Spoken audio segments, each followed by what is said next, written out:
My father and brother ambushed me at Christmas dinner, demanding I sign a waiver surrendering my grandfather's entire estate to the firstborn son.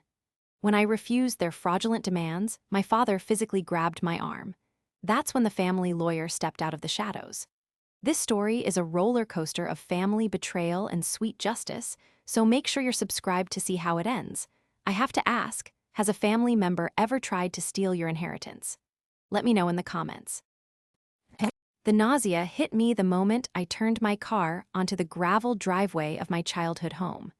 It wasn't just the motion sickness from the winding country roads. It was a visceral, physical reaction to the house itself.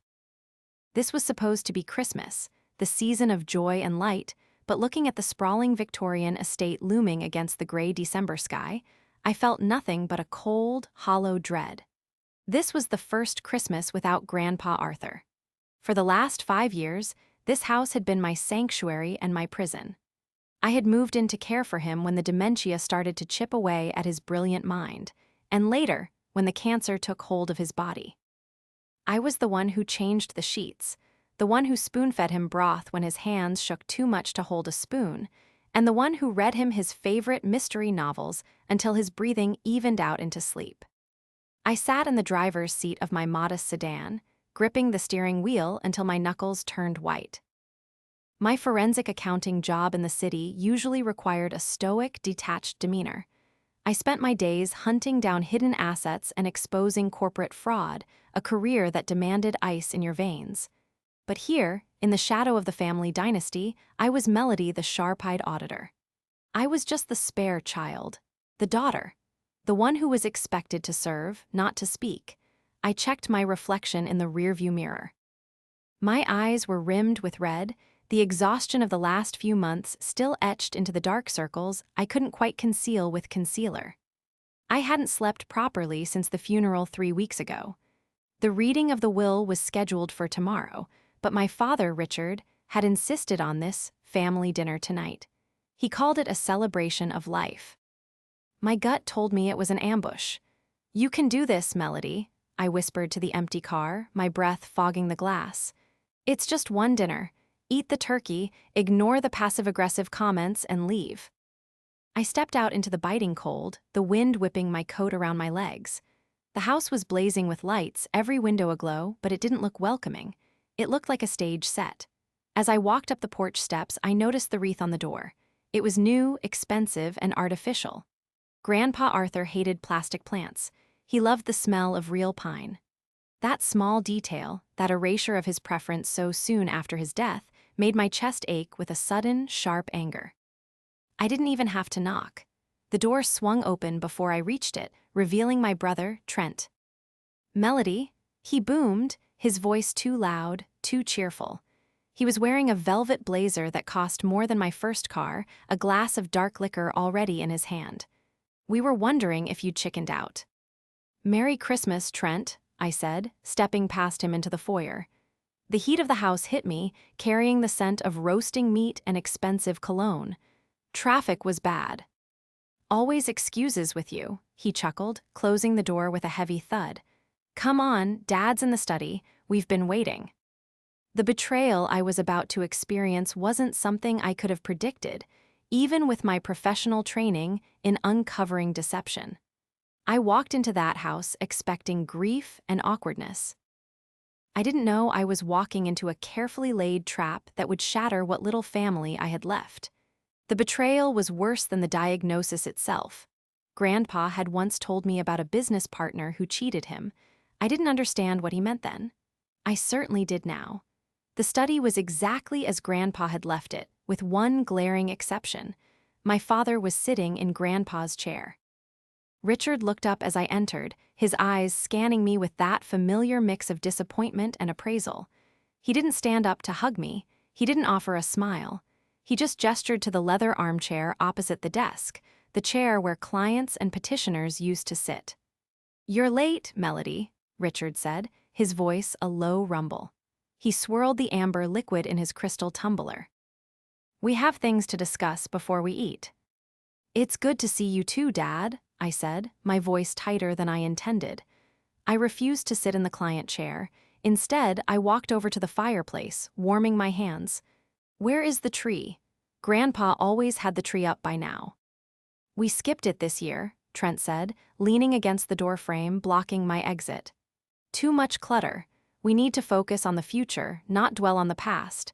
The estate is in a transitional period, Mel. We have to be streamlined. Streamlined? I repeated, turning to face them. He's been dead 3 weeks, Trent. You can't put up a Christmas tree because it's not streamlined. Sit down, Melody, Richard commanded, his tone sharpening. Trent is right. We need to talk about the transition, the business, the assets. Tomorrow is the official reading with that old buzzard, Sela's Thorn, but we need to be on the same page before we walk into that office. I felt a prickle of alarm at the mention of Mr. Sela's Thorn. He had been Grandpa's attorney for 40 years, a man who frightened most people just by entering a room. He was notoriously strict, fiercely loyal to Grandpa, and had barely spoken a word to my father or brother at the funeral. What is there to be on the same page about? I asked, finally taking a seat, though I sat on the edge, ready to bolt. The will says what it says. We find out tomorrow. Complex estates are messy, Trent said, walking over to the desk and picking up a thick manila envelope. He tapped it against his palm rhythmically. Taxes, probate, liquidity issues. It's a nightmare. Dad and I have been crunching the numbers. If we split everything 3 ways, or however the old man wrote it up, the taxes will kill us. We'll have to sell the house. Sell the company. My accountant brain twitched. That was a lie. I knew Grandpa's estate planning better than anyone. I had helped him organize his files 2 years ago. His assets were in a series of trusts designed specifically to minimize tax liability. There was no liquidity issue. There was millions in cash reserves alone. Grandpa had trusts, I said slowly, watching Trent's eyes. He was meticulous. Why are you lying to me? We aren't lying, Richard snapped. You're an accountant, Melody, but you're a corporate drone. You don't understand high-level estate management. You don't understand the legacy of a family name. I understand numbers, I countered, and I know Grandpa. You knew a senile old man, Richard spat, the venom in his voice shocking me into silence.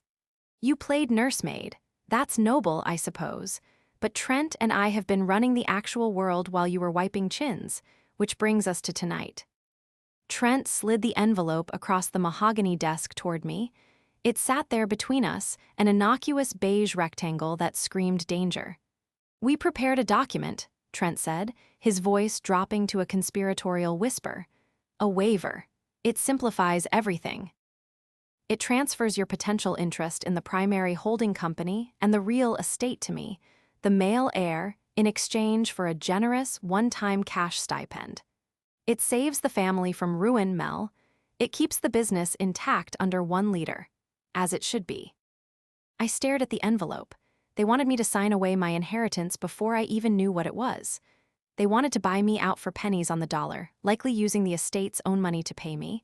I looked at my father. He wasn't grieving. He was salivating. He looked at me not as a daughter, but as an obstacle to be removed. And if I don't sign? I asked quietly. Richard smiled, but it didn't reach his eyes. We're family, Melody. We do what's best for the family. You'll sign. Because you don't have the stomach for a war. But they had forgotten one crucial thing. They had forgotten that Grandpa Arthur hadn't just lost his mind in those final years. In the lucid moments, long after Richard and Trent had stopped visiting, he had talked. And he had given me something far more valuable than a trust fund. He had given me a key, both literally and metaphorically, and told me exactly when to use it. To understand the sheer magnitude of the insult sitting on that desk, you have to understand the last 5 years. When Grandpa Arthur fell ill, Richard was too busy with his golf club memberships and his failing side ventures to help. Trent was networking in Europe, which I later learned was code for racking up gambling debts in Monaco that Grandpa quietly paid off to avoid a scandal. I was the one who moved home. I was the one who gave up my apartment in the city, commuting 3 hours a day so I could keep my job and still be there to make sure Grandpa took his meds. I was the one who held his hand when he cried out in confusion, thinking he was back in the war. I sacrificed my social life, my dating life, and a promotion at work to ensure he died with dignity. And now, the two men who hadn't visited him once in the last 6 months of his life were sitting across from me, lecturing me on legacy. Richard, my father, was a man built of bluster and insecurity. He had spent his entire life waiting for Grandpa to die so he could finally be the patriarch. He was a traditionalist of the worst kind, the kind who believed biology dictated worth. In his mind, Trent, simply by being born male, was the rightful king. Me, I was just a resource to be managed or a liability to be discarded. Trent was worse because he was dangerous. He was charming, handsome, and utterly incompetent. As a forensic accountant, I had seen his type 1,000 times. The idea guy who burned through capital, hid losses in shell companies, and blamed the economy for his own stupidity. I looked at him now, seeing the faint sheen of sweat on his forehead despite the cool room. He wasn't just greedy, he was desperate. "Read it," Richard commanded, gesturing to the envelope. I opened it slowly. The document was titled Deed of Variation and Waiver of Rights. It was dense legal jargon, but the gist was clear. I, Melody, would voluntarily forfeit all claims to the Arthur Thorne estate in favor of Trent Thorne. In exchange, I would receive $50,000. $50,000. The estate was worth at least $20 million. "This is a joke," I said, dropping the paper back onto the desk. "You want me to sign away my birthright for the price of a mid-range sedan." "It's not about the money," Trent shouted, his facade cracking. "It's about control. The bank, the investors, they need to see a unified front. They need to see a male CEO with full controlling interest. If the shares are split, they'll call the loans. We'll lose everything." "What loans?" I asked sharply. Grandpa didn't believe in debt. Trent went pale. Richard slammed his hand on the desk, the sound echoing like a gunshot. "Enough," Richard roared. He stood up, towering over me. "You will not interrogate your brother. You will not question me. You have always been difficult, Melody. Always thinking you're smarter than you are just because you can use a calculator." "I'm not signing it, Dad," I said, my voice trembling but my resolve hardening like steel. "I'm going to the reading tomorrow. I'm going to hear what Grandpa wanted." Grandpa wasn't in his right mind. Richard yelled, coming around the desk. He would have wanted the name to carry on. He would have wanted the business to survive. You're going to destroy his legacy out of spite. "I'm destroying nothing." I stood up, grabbing my purse. "I'm leaving. I'll see you at Mr. Thorne's office." I turned to the door, but Trent was there, blocking my path. He looked at Dad for instruction. "She doesn't leave until she signs, Trent," Richard said, his voice dropping to a menacing growl. "Move, Trent," I warned. "Just sign the paper, Mel," Trent pleaded, though his eyes were hard. "Don't make this ugly." "You already made it ugly," I said. I tried to push past him, but Trent caught my shoulder. I shoved him off, harder than I intended. He stumbled back. Richard was on me in a second. He grabbed my upper arm, his fingers digging into my bicep with bruising force. He wasn't looking at me like a father anymore. He was looking at me like a disobedient dog. "You listen to me," Richard hissed, his face inches from mine, smelling of whiskey and rage. "You are a selfish, ungrateful little girl.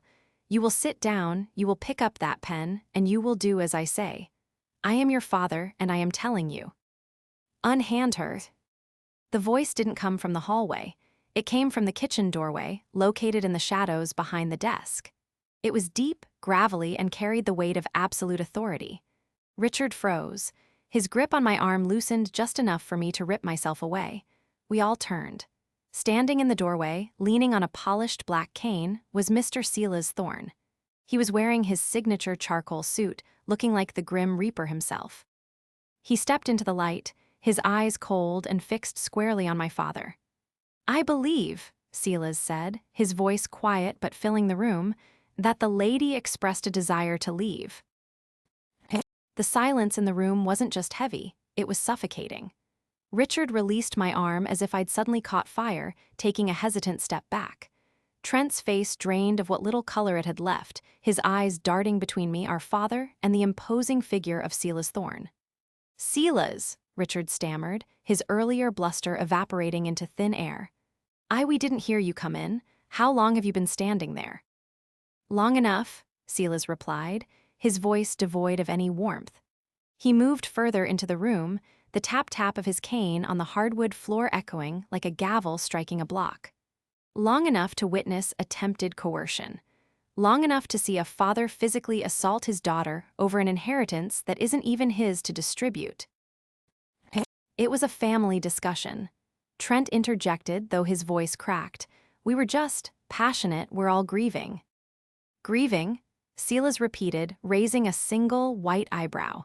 He stopped beside me, his presence a sudden, solid wall of protection. He looked down at the bruising already forming on my arm.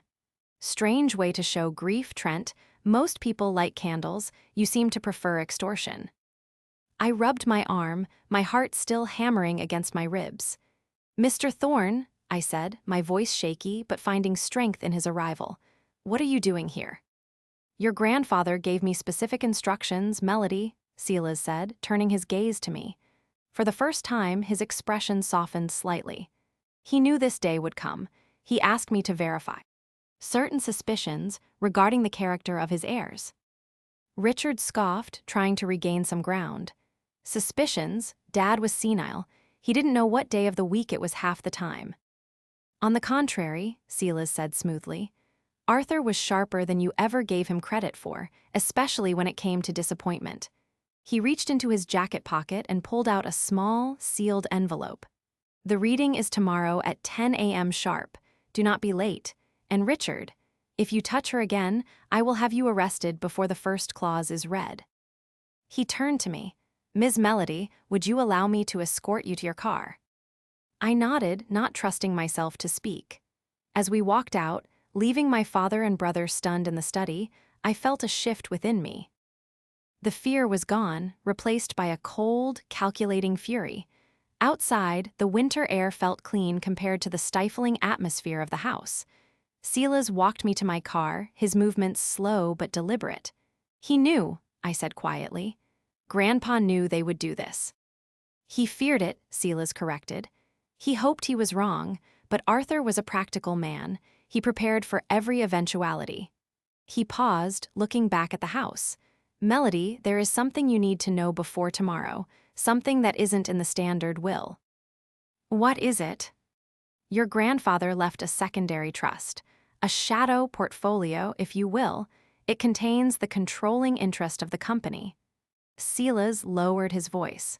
He didn't just leave you money, he left you the means to investigate. He knew about the loans Trent mentioned. My head snapped up. The loans exist. Oh, they exist, Silas said grimly. And they are far worse than just banknotes. Trent has been borrowing against future inheritance from less than reputable sources. And your father has been signing off on it as a guarantor, using assets he doesn't own yet. My accountant brain kicked into overdrive.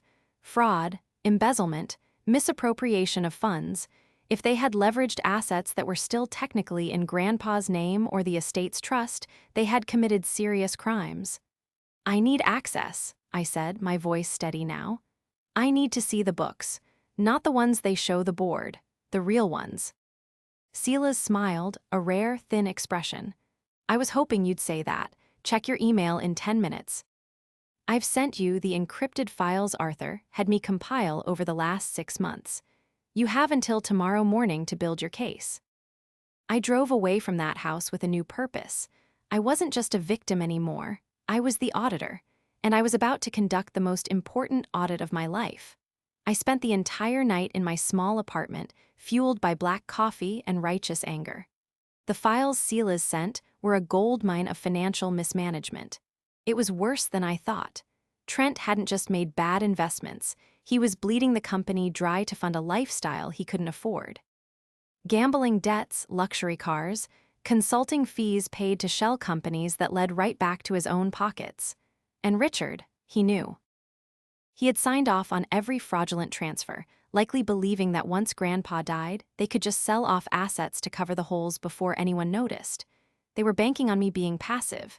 They were banking on me taking the $50,000 and disappearing. By 9:00 a.m., I had a 30-page report, color-coded and referenced. I dressed in my sharpest suit, a charcoal blazer that made me feel like armor. I wasn't going to a funeral. I was going to war. The reading was held in Silas Thorne's opulent office downtown. The mahogany table was long and polished to a mirror shine. Richard and Trent were already there when I arrived, sitting on one side like a united front of arrogance. They looked tired, likely having spent the night strategizing how to spin the previous evening's disaster. "Melody," Richard nodded curtly as I sat opposite them. "I trust you've come to your senses." "I'm here for the reading, Dad," I said, placing my heavy binder on the table with a deliberate thud. Silas entered a moment later, taking his place at the head of the table. He didn't waste time with pleasantries. "We are here to execute the last will and testament of Arthur Thorne," Silas began, opening a leather folder. "As per Arthur's instructions, this reading is being recorded." "Get on with it, Silas," Trent muttered, checking his watch. "We have a business to run." "Very well," Silas said. "To my son, Richard, and my grandson, Trent," he paused, letting the silence stretch. "I leave the sum of $1 each." The room went dead silent. You could hear the hum of the air conditioning. "What?" Richard whispered, his face turning a dangerous shade of purple. That's impossible. There must be a mistake." "No mistake," Silas continued, reading from the document. "Furthermore, any debts incurred by Richard or Trent using the Thorne name or future inheritance as collateral are declared solely their responsibility, and the estate shall not be liable for a single cent." "You senile old bat," Trent exploded, jumping to his feet. "He can't do that. We're the heirs. The business is ours." "Sit down, Trent," Richard barked, though he looked like he was about to have a stroke. "Silas, this is a joke. Where is the real will?" "This is the real will," Silas said calmly. "However, there is a conditional clause." "Subsection B." "Read it," Richard demanded. Subsection B states that if, and only if, the primary beneficiaries, Richard and Trent, can demonstrate fiscal responsibility and moral integrity to the satisfaction of the executor and the primary beneficiary, they may be granted a probationary role within the company. "Primary beneficiary?" Trent asked, his eyes narrowing. "Who is the primary beneficiary if not us?" Silas turned his gaze slowly to me. "To my granddaughter, Melody," Silas read, his voice warming, "I leave the entirety of my estate, the house, the liquid assets, the investment portfolio, and the controlling interest in Thorne Enterprises." She was the only one who cared for the man, not the money. Richard looked at me with pure hatred. You manipulated him. You poisoned him against us while we were trying to save the company." "Save the company?" I asked, finally speaking up. I opened my binder. "Is that what you call transferring $200,000 to Global Ventures LLC last month? A company registered to a PO box in the Caymans that lists Trent as the sole signatory." Trent froze. How did you get that?" "I'm a forensic accountant, Trent," I said, sliding a copy of the bank transfer across the table. "Did you really think I wouldn't check? Grandpa knew. He tracked every penny you stole." "It was a bridge loan." Trent stammered, sweat beading on his upper lip. "We were going to pay it back." "With what?" I countered, sliding another document across. "With the proceeds from selling the warehouse. The one you undervalued by 40% to sell to your friend's development firm for a kickback." Richard stared at the documents, his mouth opening and closing like a fish. He turned to Trent. "You said you covered your tracks."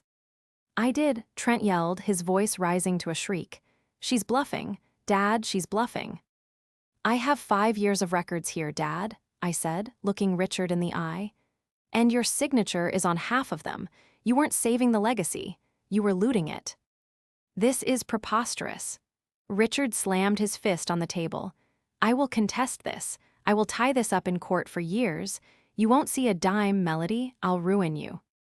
"You can try," Silas interjected smoothly, "but I would advise against it. Because if you contest the will, the character clause activates immediately." "What character clause?" Richard snarled. "The one that mandates I turn over all evidence of embezzlement and fraud to the district attorney," Silas said, tapping the binder I had prepared. Arthur gave me discretion. If you accept the dollar, you walk away broke but free. If you fight, Melody presses charges. The ultimatum hung in the air like a guillotine blade, broke or prison. Those were the choices. Richard slumped back in his chair, the fight draining out of him. He looked old suddenly, deflated by the weight of his own greed. But Trent wasn't done. He was cornered, panicked, and dangerous. "You can't do this to me," Trent screamed, lunging across the table. "I have debts. Real debts. People who don't sue, they break legs. You have to give me my share." Silas stood up, faster than I expected for a man of his age, and blocked Trent with his cane. "Mr. Thorne, sit down or security will remove you." Trent fell back into his chair, breathing heavily, his eyes wild. "Dad, do something. Tell her. She's your daughter." Richard looked at me, his eyes pleading now.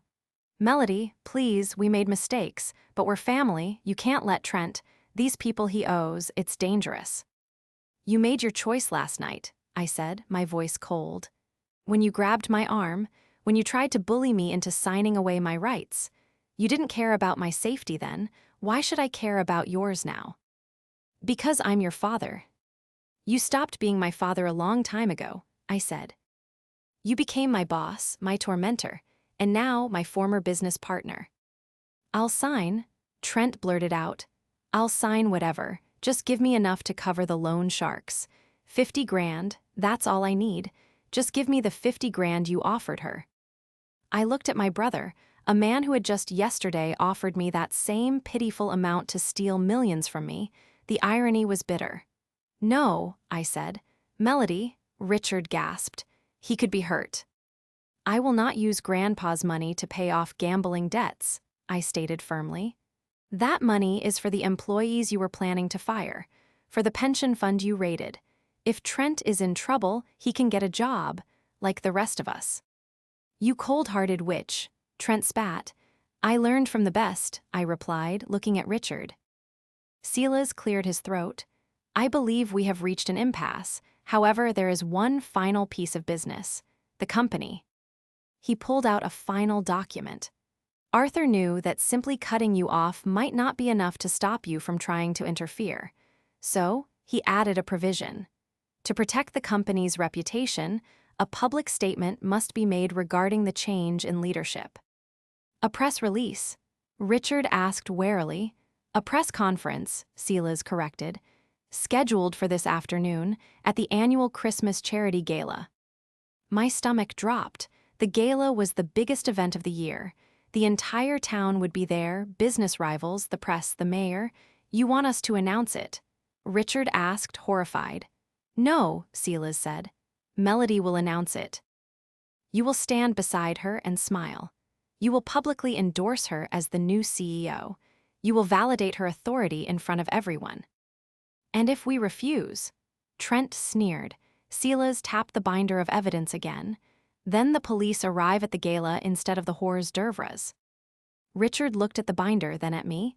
He saw the resolve in my eyes. He saw the ghost of his father in my posture. He realized, finally, that he had lost. "Fine," Richard whispered, his voice trembling with suppressed rage. "We'll do it. We'll stand there, but don't expect us to look happy about it." "I don't need you to be happy, Dad," I said, gathering my things. "I just need you to be obedient." I walked out of the office, my heart pounding. I had won the battle, but the war wasn't over. The gala was in 4 hours.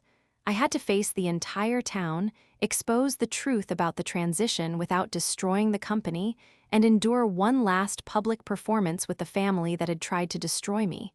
But as I stepped into the elevator, I realized something. I wasn't afraid anymore. I had the truth. I had Silas. And for the first time in my life, I had the power. The charity gala was held in the grand ballroom of the Thorne family estate itself, a cruel twist of fate I hadn't anticipated. Grandpa had always insisted on hosting it, and Richard, ever the showman, hadn't dared cancel it so soon after the funeral. The room was a sea of black ties and glittering gowns, the air thick with the scent of pine and expensive perfume. I stood near the entrance, clutching a flute of sparkling water, my knuckles white. My new CEO announcement was scheduled for 8:00 p.m. It was 7:45. Richard and Trent were already circulating. I watched them work the room, their smiles brittle and fake. Trent looked particularly erratic, his eyes darting around as if he expected a loan shark to jump out from behind the ice sculpture. Richard was in damage control mode, whispering to key investors, likely spinning a narrative about his magnanimous decision to step down. Nervous. Silas appeared beside me, looking even more formidable in a tuxedo. Terrified, I admitted. What if they make a scene? What if Trent tries something? Let him, Silas said calmly. Security is briefed, and remember you hold the cards. The binder is in my car. At 7:55, the music softened. Richard took the stage, tapping the microphone. The room quieted. Ladies and gentlemen, Richard began, his voice booming with forced conviviality. Thank you all for coming to honor my father's memory. Arthur Thorne was a titan of industry, a pillar of this community. And tonight, we are here to announce the future of his legacy. He paused, scanning the crowd. His eyes landed on me for a fleeting second, filled with venom, before snapping back to his public face. It is with great pride, he choked on the word, that I announce my retirement as acting CEO. The board and I have decided that the company requires fresh vision, and so I am handing the reins to the next generation. A ripple of polite applause. Trent stepped forward, clearly expecting his moment despite the plan. He grabbed the mic from our father. And as the eldest son, Trent declared, his voice slurred, I want to say that this transition is temporary. We are restructuring. The company is strong. The crowd murmured, this wasn't the script. Give me the mic, Trent, Richard hissed, trying to grab it back. No, Trent shouted, pulling away. He looked deranged, sweat dripping down his face. They need to know I'm the heir, she's just a placeholder, a bean counter. He pointed a shaking finger at me in the crowd. Melody thinks she can steal my birthright because she kissed up to a dying old man, but I built this company, me and Dad. The room gasped. Silas stiffened beside me. That's enough, Silas said, stepping forward, but I put a hand on his arm. No, I said, my voice surprisingly steady. Let him finish. She has no idea what it takes. Trent ranted, pacing the stage. She doesn't know about the sacrifices, about the deals we had to make just to keep the lights on. She'll ruin us all. I walked toward the stage. The crowd parted for me like the Red Sea. I climbed the steps slowly, my heels clicking on the wood. Trent stopped his tirade as I approached, his chest heaving. Are you done? I asked into the silence, my voice projecting without a microphone. Get off my stage, Trent spat. I turned to the microphone stand Richard had abandoned. I adjusted it to my height. My brother is right about one thing, I said, looking out at the sea of faces. I don't know about the deals they made, but I do know about the $3 million missing from the pension fund. The silence in the room was absolute. You could hear a pin drop. I know about the shell companies in the Caymans, I continued, my voice gaining strength. I know about the loans taken out against this very property without authorization.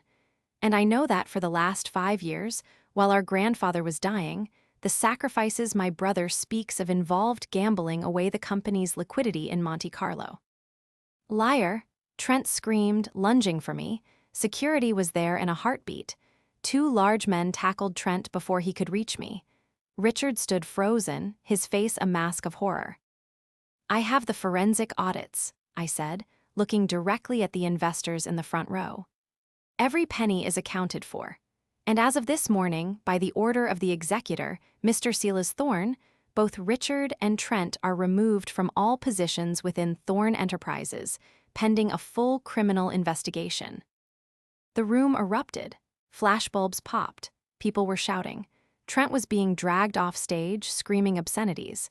Richard simply sank to his knees, burying his face in his hands. I stood there, alone in the spotlight, feeling the heat of it on my skin. It wasn't triumph I felt. It was relief. It was the heavy, exhausting weight of the truth finally being told. The press had a field day. Heir apparent arrested AT charity gala was the headline the next morning. The investigation I launched with Silas's help uncovered a web of financial crimes that went deeper than even I suspected. Trent hadn't just embezzled. He had been involved in money laundering for a local crime syndicate to pay off his gambling debts. He was facing 10 to 15 years in prison. Richard avoided jail time by cooperating fully, turning state's witness against his own son and the syndicate. But his reputation was destroyed. He was forced to sell his house, his cars, and his country club membership to pay back the restitution. He moved into a small condo on the other side of town, alone. We haven't spoken since the gala. As for me, the first few months were grueling. Restoring investor confidence, restructuring the debt, and clearing out the yes-men Trent had hired took everything I had. But I wasn't alone. Silas stayed on as my chief legal counsel, guiding me through the shark-infested waters of corporate politics. One evening, about 6 months later, I was working late in Grandpa's old office. I had finally replaced the dreary, heavy curtains with light, airy blinds. The room smelled of fresh coffee and old books. There was a knock on the door. It was Silas. "Late night, Ms. CEO," he asked, leaning on his cane. "Just finishing the quarterly report," I smiled, closing my laptop. "We're in the black, Silas, for the first time in 4 years." "Arthur would be proud," Silas said softly. He walked over to the window, looking out at the city lights. "He always said you had the head for it. He just worried you didn't have the stomach." "I found it," I said, standing up and joining him at the window. "It turns out, protecting something you love gives you a pretty strong stomach." "Indeed," Silas nodded. "Speaking of which, there is one last item from the estate." He reached into his pocket and pulled out a small velvet box. Inside was a simple, silver key. "What is this?" "The key to the cabin," Silas said. "The one by the lake. Arthur never told Richard or Trent about it. He bought it years ago as a retreat. He wanted you to have it. A place where you can just be Melody, not the CEO." I took the key, feeling the cool metal in my palm. Tears pricked my eyes. Even from beyond the grave, Grandpa was still looking out for me. "Thank you, Silas," I whispered. "Don't thank me," he said, turning to leave. "Thank the man who knew exactly who was worthy of his legacy." I watched him go, then looked down at the key. The nightmare was over. The family I thought I had was gone, replaced by the truth of who they really were. But I had saved the company. I had saved the employees' pensions. And most importantly, I had saved myself. I picked up my bag and walked out of the office, turning off the lights. For the first time in a long time, I was looking forward to Christmas.